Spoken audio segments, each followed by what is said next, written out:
ॐ अज्ञानतिमिरन्धस्य ज्ञानाञ्जनशलाकया चक्षुरुन्मिलितं येन तस्मै श्रीगुरवे नमः। श्रीचैतन्यमनोभीष्टं स्थापितं येन भूतले स्वयं रूपा कदा मह्यं ददाति स्वपदान्तिकम्। वन्देऽहं श्रीगुरोः श्रीयुतापदकमलं श्रीगुरून् वैष्णवाञ्च श्रीरूपं साग्रजातं सहगण रघुनाथन्वितं तं सजीवं साद्वैतं सावधूतं परिजनसहितं कृष्णचैतन्यदेवं श्रीराधाकृष्णपादान् सहगण ललिता श्रीविशाखान्वितां च दिव्यद्वृन्दारण्यकल्पद्रुमदा श्रीमद्रत्नागारसिंहासनस्थौ श्रीमद्राधा श्रीलगोविन्ददेवौ प्रेष्ठालीभिर्निर्सेव्यमानौ स्मरामि। वन्दे नवघनश्याम द्विभुजमुरलीधरं पीताम्बरं धरं देवम् शरदं पुरुषोत्तमम्। हरे कृष्ण। तो ब्रह्म संहिता की प्रवचन श्रृंखला में आप सबका स्वागत है। और आज की श्रृंखला में हम विष्णु तत्व के बारे में चर्चा करेंगे। ब्रह्म संहिता के 46वें श्लोक में ब्रह्मा जी भगवान विष्णु के बारे में बहुत ही विस्तार रूप से वर्णन करते हैं। वे कहते हैं, दीपाचिरेव हि दशान्तरमभ्युपेत्य दीपायते विव्रत हेतु समानधर्मा यस्तादृगेव हि च विष्णुतया विभाति गोविन्दमादिपुरुषं तमहं भजामि। वे यहाँ पे एक उत्तम उदाहरण देते हैं भगवान विष्णु और उनके अनेक अवतार जो है, विशेष करके पुरुषावतार में महाविष्णु, फिर गर्भोदकशायी विष्णु और फिर शिरोदकशायी विष्णु, और फिर शिरोदकशायी विष्णु से जो अनंत उनके लीला अवतार आते हैं उनका वर्णन और उनके शक्ति के बारे में यहां पे बताया जा रहा है। तो यहां पे कहते हैं कि दीपार्चिर एवही, एक दीप की शिखा ही जैसे, दीप की शिखा यानी ज्योत, कोई भी हम दिया या दीप जलाते हैं तो उसके अग्नि की ज्योत बनती है, उसको शिखा कहा जाता है। तो दीपाचिरेव ही, एक दीप शिखा ही जैसे दशांतरम अर्थात एक दूसरी बत्ती को अभिपेत्य प्राप्त होकर दीपायते, एक दूसरे दीप के रूप में प्रकाशित होती है। विवृत्त हेतु समान धर्म, और प्रकाश कार्य में पूर्व दीपक की भांति ही प्रकाश देती है। ताद्रुक एव ही यह, उसी प्रकार मूल दीप स्वरूप जो विष्णुतयाच, दूसरे दीप रूप विष्णु रूप में विभाति जो प्रकाशित होते हैं, तम उन आदि पुरुष श्री गोविंद का मैं भजन करता।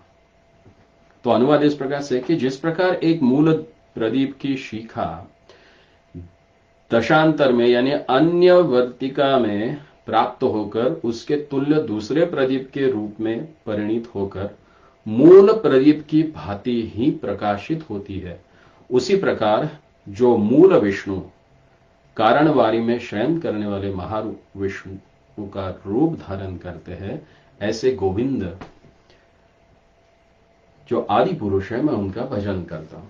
तो यहां पे क्रम प्राप्त हम देखते हैं कि जैसे पिछले श्लोकों में वर्णन किया गया ब्रह्मा जी के द्वारा कि देवी महेश हरिधामसु तेषु तेषु। तो यहां पे बताते हैं कि पहले दुर्गा देवी के बारे में हमने चर्चा की, जो कि इस धराधाम की अधिष्ठाती देवता है। फिर उसके ऊपर जो शिवलोक है उसके अधिष्ठाती देवता जो शिव है उनके बारे में हमने चर्चा की, और उससे ऊपर जो लोक है जिनको वैकुंठ लोक कहा जाता है, जहां पे भगवान श्री विष्णु अपने चतुर्भुज रूप में विद्यमान है, वहां के अधिपति जो कि श्री हरि है, श्री विष्णु है, जो भगवान के गुणावतार है, उनके बारे में यहां पे चर्चा हो रही है। जैसे एक मूल दीप से हम दिवाली के समय देखते हैं कि कई अनेक असंख्य दीप हम प्रज्वलित करते हैं, और सब दीपों में प्रज्वलन जो है, प्रकाश जो है, वो एक ही प्रकार से रहता है। वैसे ही श्रीमद् भागवतम में बताया गया कि भगवान श्री कृष्ण के कई अंश कला अवतार है। जैसे श्रीमद् भागवत के प्रथम स्कंद के तृतीय अध्याय में कहा गया है 24 श्लोक में कि एते च अंश कला पुंसाम कृष्णस्तु भगवान स्वयं। भगवान श्री कृष्ण ये परम पुरुष है, अवतारी है, अवतार नहीं है। भ्रामकता के कारण और पूरी तरह से शास्त्रों का अध्ययन न करने के कारण सामान्य जन भगवान श्री कृष्ण को विष्णु का अवतार मानते हैं, बल्कि ये उल्टा है। ब्रह्म संहिता में जैसे यहां पे बताते हैं कि विष्णुतया विभाति, उसी प्रकार से जिस प्रकार से एक मूल दीपक से आप असंख्य दीपमाला प्रज्वलित कर देते हैं, और उन दीपमालाओं में उसी प्रकार का प्रकाश विद्यमान रहता है, उसी प्रकार से भगवान श्री कृष्ण के जो अंश रूप है महाविष्णु, जिनको कारण विष्णु कहा जाता है, जो कि कारण सागर में निवास करते हैं, उनसे गर्भोदकशाही विष्णु आते हैं, जो हर एक ब्रह्मांड में स्थित रहते हैं।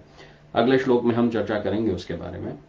तो वैसे ही ये अनेक असंख्य विष्णु तत्व है, विष्णु अवतार है। विष्णु तत्व तो एक ही है, लेकिन भगवान विष्णु के अनंत अवतार और अनंत रूप है, और वो अनंत वैकुंठों में निवास करते हैं, और उनमें वही तेज शक्ति विद्यमान है जो कि भगवान श्री कृष्ण में है। उसी का ही विश्लेषण यहां पे ब्रह्मा जी करते हैं। और श्रीपाद जीव गोस्वामी अपनी टीका में कहते हैं कि एक मूल प्रदीप से जैसे बहुत से प्रदीप प्रज्वलित होते हैं और सब प्रदीप समान रूप से प्रज्वलित होते हैं, वैसे ही यद्यपि श्री गोविंद के अंश कारण आर्णवशायी महाविष्णु है, और उनके अंश गर्भोदकशाही विष्णु, और उनके अंश है क्षीरोदकशाही विष्णु, तथापि मूल महाप्रदीप से क्रम परंपरा में अतिशय क्षुद्र आकार वाले प्रदीप से निर्गत ज्योति मूल महाप्रदीप तथा दूसरे प्रदीपों की ज्योति एक समान ही निर्मल होती है। ज्योति के विषय में सबका साम्य है, किंतु लीला हेतु तमोगुण के अधिष्ठाता होने के कारण कज्जलमय प्रदीप शिखा स्थानीय शंभु का श्री गोविंद के साथ साम्य धर्म नहीं है। महाविष्णु भी श्री गोविंद के कला विशेष है, इसका आगे विवेचन किया जाएगा। तो ये जो प्रस्तुत श्लोक है, इसमें हरिधाम के जो अधिष्ठाता हरि है, जिनको नारायण विष्णु आदि नाम से जाना जाता है, और भगवान के स्वांश तत्व के रूप में इनके बारे में कहा जाता है। परम व्योमपति अर्थात वैकुंठ के अधिपति जो श्रीमन नारायण है, वे श्री कृष्ण की विलास मूर्ति है, और उनके अंश जो प्रथम पुरुषावतार है वे है कारणोदकशाही महाविष्णु। उनके अंश द्वितीय पुरुषावतार जो है वो है गर्भोदकशाही विष्णु, और उनके अंश तृतीय पुरुषावतार क्षीरोदकशाही विष्णु।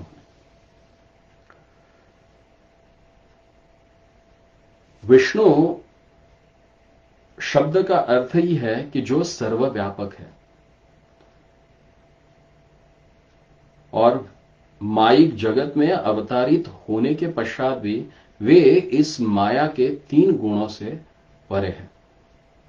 और ये जो श्लोक हम जिसके ऊपर चर्चा कर रहे हैं, जो प्रस्तुत श्लोक है, इस श्लोक में क्षीरोदशाही विष्णु तत्व का निरूपण किया जाता है, जो कि भगवान का स्वांश विलास रूप है।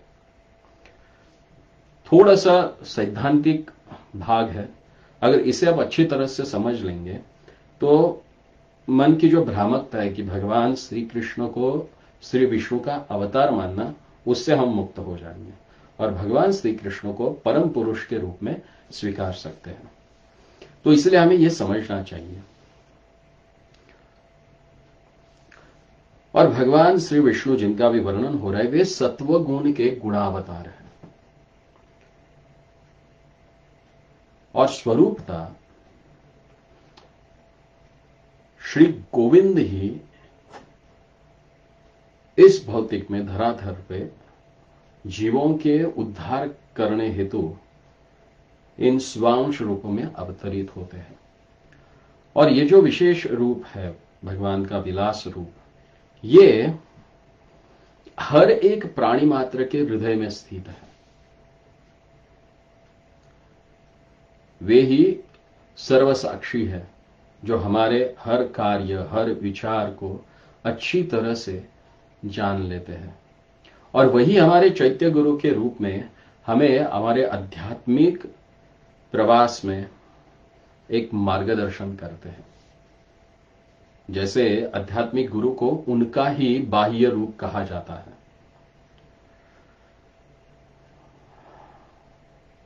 और भगवान श्री विष्णु को चरुष्णु भी कहा जाता है, क्योंकि वे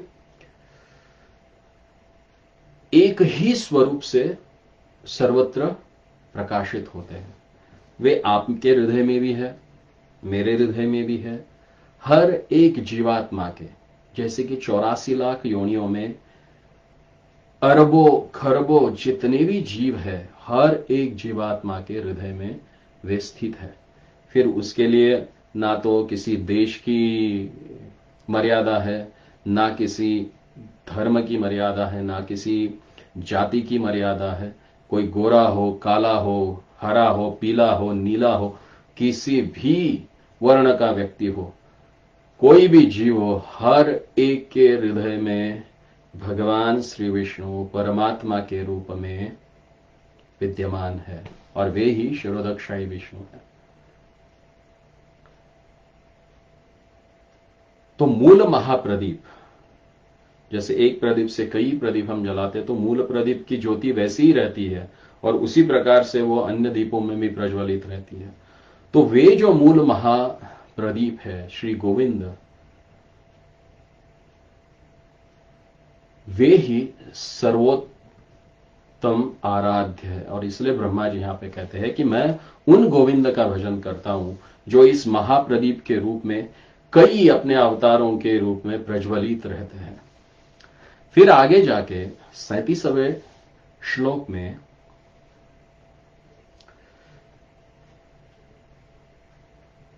भगवान के जो प्रथम पुरुषावतार है उनका वर्णन किया जाता है और उनका नाम है कारणोदकशायी विष्णु, जिनको महाविष्णु भी कहा जाता है।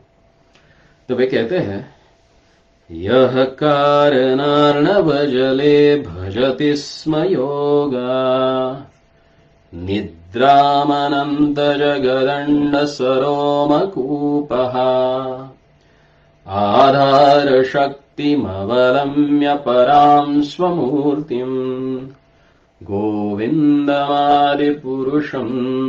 तमहं भजामि। तो यहां पे ब्रह्मा जी कहते हैं कि अनंत जगदंड सरोम कूपः, कि जिनके रोम में या रोम रोम में अनंत कोटि ब्रह्मांड विद्यमान है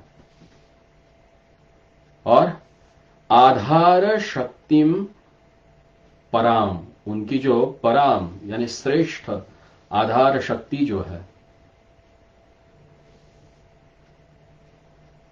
यानी जो इस भौतिक जगत के आधार स्वरूप है और वे अपने ही स्वमूर्ति पे कौन सी स्वमूर्ति है वो? तो अनंत शेष, जो कि भगवान के ही आधार शक्ति है, जिनके फनों के ऊपर पूरा ब्रह्मांड स्थित है। तो वे अनंत शेष, उनके ऊपर महाविष्णु, जिनके रोमकूपों में से अनंत अनंत ब्रह्मांड सृजन होते हैं, वे महाविष्णु भगवान श्री कृष्ण के विलास रूप है। और वे करते क्या है? तो बताते कि वे अपने शेषशय्या पे निद्रा, योग निद्रा में रहते हैं। आप सोचिए, वे निद्रा में है तो पूरे ब्रह्मांड की सृष्टि हो जाती है। तो ये ब्रह्मांड जो है, जैसे कि आजकल के जो तथाकथित बुद्धिजीव वैज्ञानिक है, वे बताते हैं कि ये पूरे ब्रह्मांड की निर्मिति किसी एक बड़े विस्फोट से हुई है। जिस व्यक्ति के पास सर्वसामान्य बुद्धि है, विचार करने की क्षमता है, वो समझ सकता है कि आज तक किसी भी उद्रेक से कोई भी निर्मिति हुई नहीं है। तो उसी से हमें समझना चाहिए कि इस पूरे ब्रह्मांड के निर्मिति का मुख्य कारण क्या है, वो यहां पे बताया गया है कि भगवान महाविष्णु के रोमकूपों से सारे ब्रह्मांड, अनंत अनंत कोटि ब्रह्मांड निकलते रहते हैं। और इनकी आयु क्या है इन ब्रह्मांडों की, इसके बारे में अगले श्लोक में बताया गया है। और वो है 48वां श्लोक। यहां पे कहते हैं ब्रह्मा जी, यस्ये कणिश्वसित कालमथावलम्ब्य जीवन्ति लोमविलजः जगदण्डनाथः विष्णुर्महांसः यस्य कलाविशेषो गोविन्दमादिपुरुषं तमहं भजामि। तो यहां पे ब्रह्मा जी कहते हैं कि जिन महाविष्णु का एक निश्वास बाहर निकलकर जितने समय तक वह बाहर स्थित रहता है, उनके रोमकूपों से प्रकटित ब्रह्मांडपति यानी ब्रह्मा जी उतने ही काल तक जीवित रहते हैं। वे महाविष्णु जिनके कला विशेष अर्थात अंश के अंश है, उन आदि पुरुष गोविंद का मैं भजन करता हूं। देखिए, जितने भी वैष्णवगण हैं जो भगवान श्री कृष्ण की भक्ति करने का प्रयास कर रहे हैं, उनके लिए ये बहुत ही महत्वपूर्ण है कि भगवान की महानता को जानना, और उसी महानता का वर्णन यहां पे किया गया है।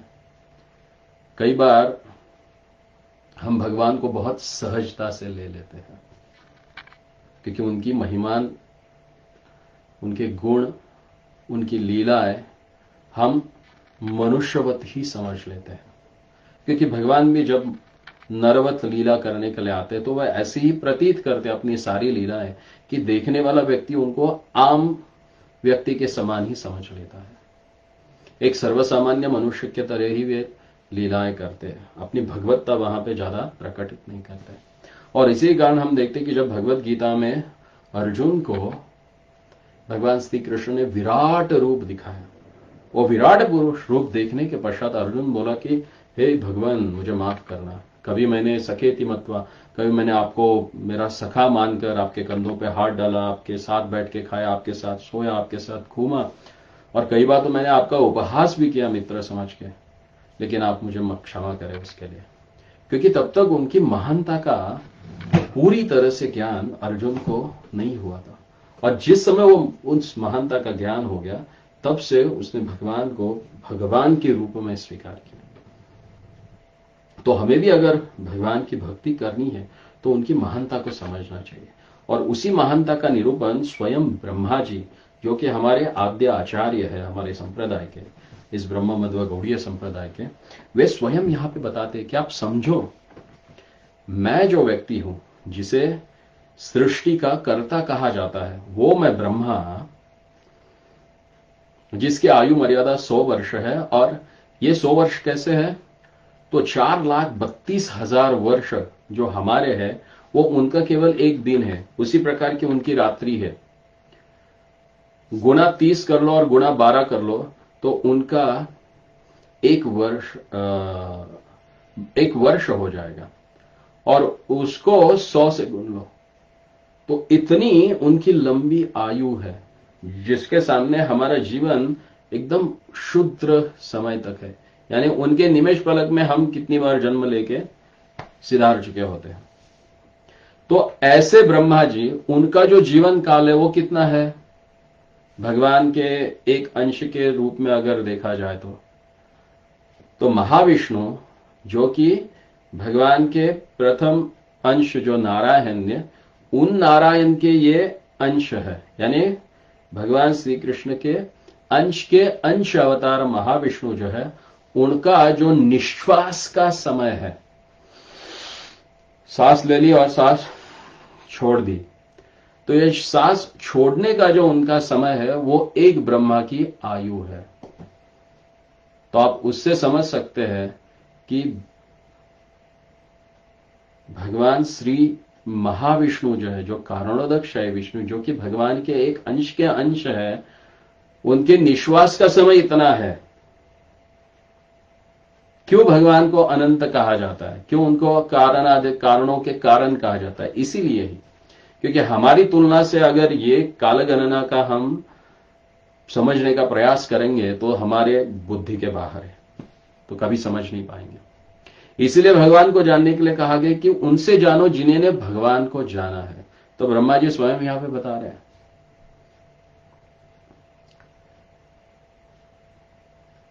वे कहते कि मैं ऐसे भगवान श्री गोविंद का भजन करता हूं जिनके अंश के अंश जो महाविष्णु है, जिनका निश्वास का काल एक ब्रह्मांड का अस्तित्व काल है।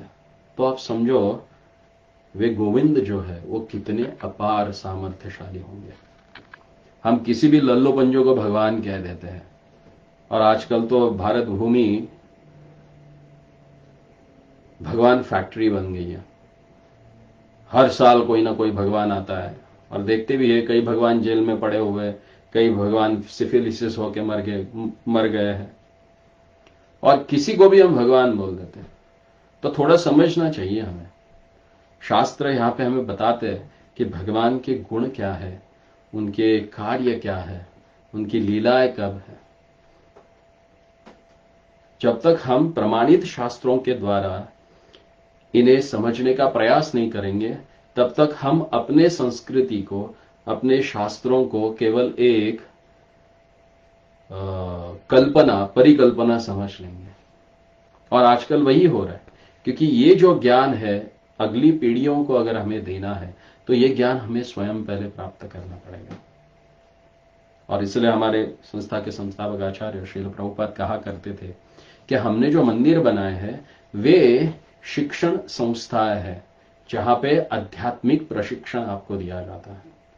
यह आध्यात्मिक शास्त्र आपको सिखाया जाता है।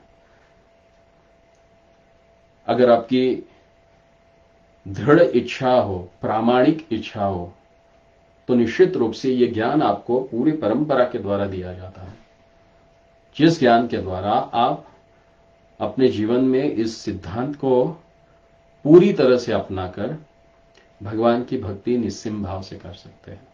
उसी के लिए यह सारा प्रपंच किया गया है। फिर आगे बताते हैं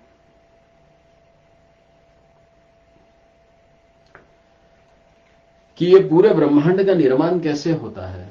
तो हमने देख लिया कि महाविष्णु के रोमकूपों से अनंत ब्रह्मांड बाहर निकलते हैं, उसमें से एक ब्रह्मांड में हम निवास करते हैं।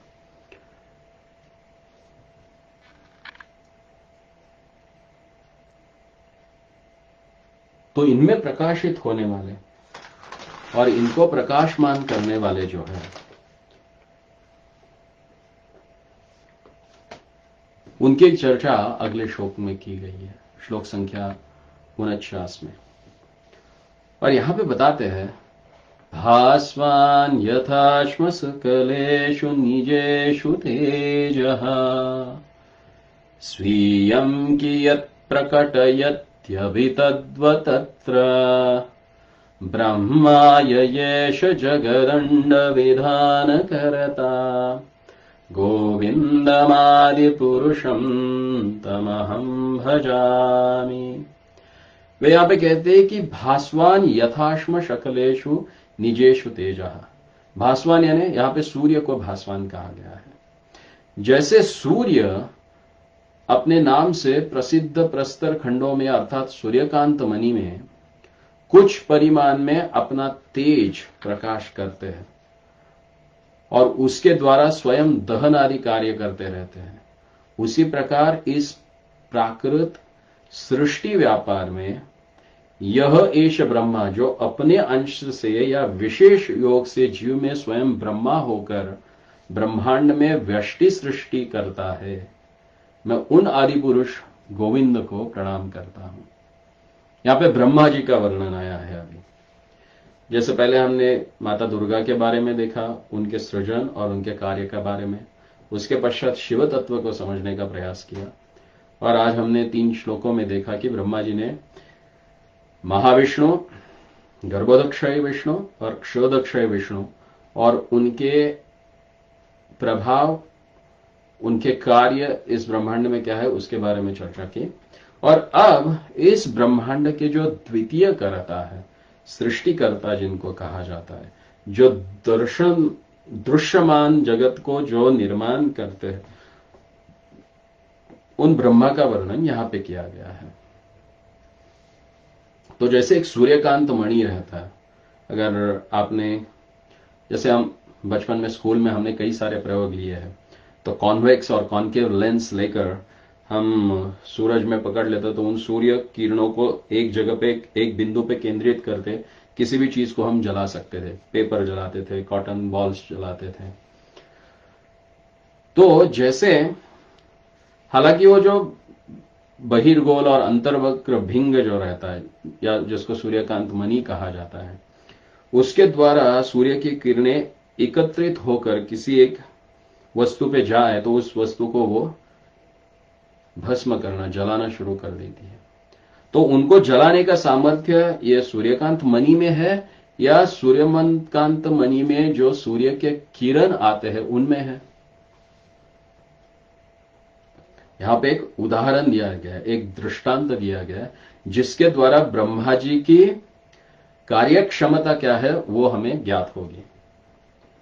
तो यहां पे ब्रह्मा जी जो है, जो बाह्य रूप से हमें इस ब्रह्मांड के रचयिता दिखाई देते हैं, तो वे ब्रह्मा जी कौन है? वे इस सूर्यकांत मणि के जैसे हैं।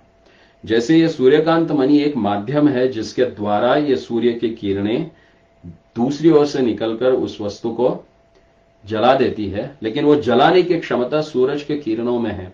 तो उसी प्रकार से ब्रह्मा जी इस भौतिक जगत के हर चीज को बनाते हैं। तो उनका कार्य कैसा है? एक स्थापति जैसा है, यानी इंजीनियर जैसा। जैसे कोई भी, खास करके स्थापति जो रहता है, सिविल इंजीनियर, वो क्या करता है? सीमेंट, उसके पश्चात गिट्टी, एग्रीगेट्स, वालू, सैंड, इन सब को एक विशेष यंत्र में मिला जुला के एक मिश्रण बना के फिर कंक्रीट बनाता है, और उसके द्वारा फिर कई चीजों की निर्मित होती है। तो हम बोलते कि ये उस इंजीनियर ने बनाया। तो इंजीनियर ने सब कुछ बनाया या बनी बनाई चीजों को इकट्ठा करके कुछ आकार दिया? गिट्टी तो उसने बनाई नहीं, वो तो उसने इसी निसर्ग से प्राप्त की है, चट्टानों से निकाली है।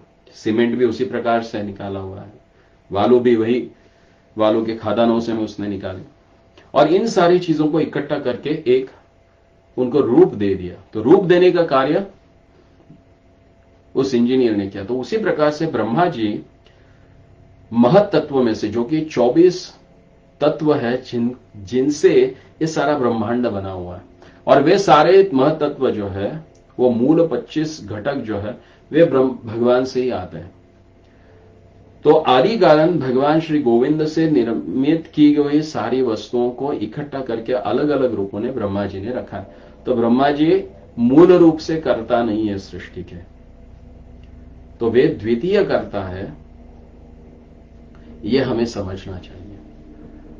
ब्रह्मा जी स्वयं यहां पे अपने स्थिति का वर्णन कर रहे हैं। वे कहते हैं कि ब्रह्मा येष जगदंड विधान करता। वो जो ब्रह्मा है वो जगदंड विधान करता है। किस प्रकार से? तद्वत यानी उस प्रकार से। कैसे? जैसे कि सूर्यकांत मणि में सूर्य की किरण पड़ के और सूर्यकांत मणि किसी चीज को जला देता है, यानी केवल एक माध्यम है। उसी प्रकार से इस सृष्टि के निर्मित के माध्यम ब्रह्मा जी है, सृष्टिकर्ता ब्रह्मा जी नहीं है। यह हमें समझना चाहिए। और उसी का उदाहरण यहां पे स्वयं ब्रह्मा जी ने ही दिया हुआ है। तो हमने माता दुर्गा के बारे में देखा, शिव जी के बारे में देखा, भगवान श्री विष्णु के 3 पुरुषावतार है उनके बारे में देखा, और ब्रह्मा जी के बारे में भी देखा। और आगे जाके वे चर्चा करते हैं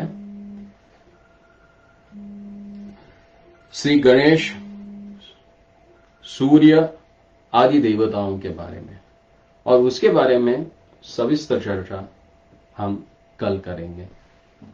बहुत बहुत धन्यवाद ऐसे ही जुड़े रहने के लिए। और अगर आपके कोई संदेह है, प्रश्न है इस चर्चा के बारे में, तो आप कमेंट में यहां पे लिख सकते हैं, और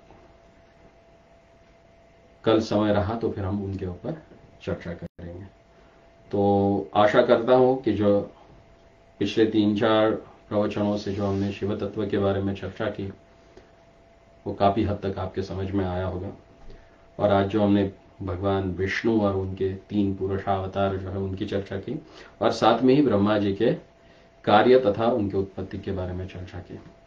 और कल हम चर्चा करने जा रहे हैं श्री गणेश जी के बारे में, कि सबके विघ्नों को हरण करने की शक्ति श्री गणेश जी के पास कहां से आती है, उस शक्ति का स्रोत क्या है, इसकी चर्चा हम कल करेंगे। हरे कृष्ण।